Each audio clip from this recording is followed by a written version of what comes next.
আল্লাহ রাব্বুল ইজ্জত ওয়াল জালাল 1400 বছর দ্বীনের হেফাজত করেছেন, পরবর্তী প্রজন্মের কাছে দ্বীন পৌঁছাইছেন হলো আলেমদের মাধ্যমে।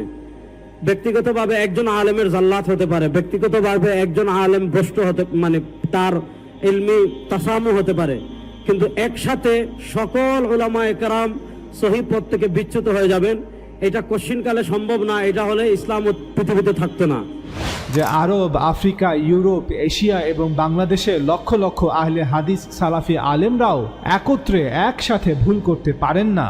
লক্ষ লক্ষ আহলে হাদিস সালাফি আলেমদের মতে কওমি দেওবন্দীরা বাতেল, গোমরাহ অর্থাৎ পথভ্রষ্ট।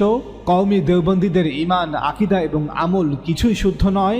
তওবা না করলে কওমি দেওবন্দীদের ঈমান, আমল কিছুই গ্রহণযোগ্য নয়। কওমি দেওবন্দীরা আহলুল বিদআ, কওমি দেওবন্দীরা আহলে সুন্নাহ ওয়াল জামাআতের অন্তর্ভুক্ত নয়। কওমি দেওবন্দীরা ইসলামের মূল ধারা থেকে বিচ্ছিন্ন।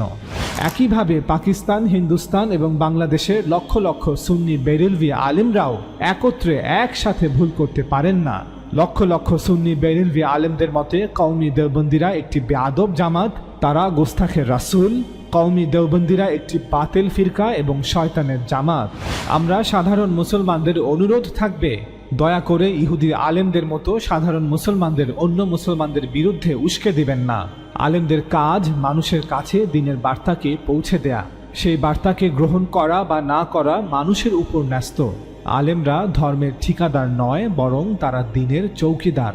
আলেমদের কাজ দ্বীনের উপর চলতে মানুষকে উৎসাহিত করা, নিজের মতবাদ অন্যের উপর চাপিয়ে দেয়া বা অন্যকে নিজের মতবাদ মানতে বাধ্য করা আলেমদের কাজ নয়। একজন আলেম হয়ে অন্য আলেমদের এবং মুসলমানদের কাফের, মুরতাদ, ইহুদি, নাসারাদের দালাল বলা এবং মুসলমানদের বিরুদ্ধে অন্য মুসলমানদের উস্কে দেয়া, এটা যে কত বড় ভয়ঙ্কর কাজ, এটা মৃত্যুর পর আপনারা ঠিকই উপলব্ধি করতে পারবেন। যে সত্য মিথ্যা নির্ধারণের মানদণ্ড সংখ্যা নয়।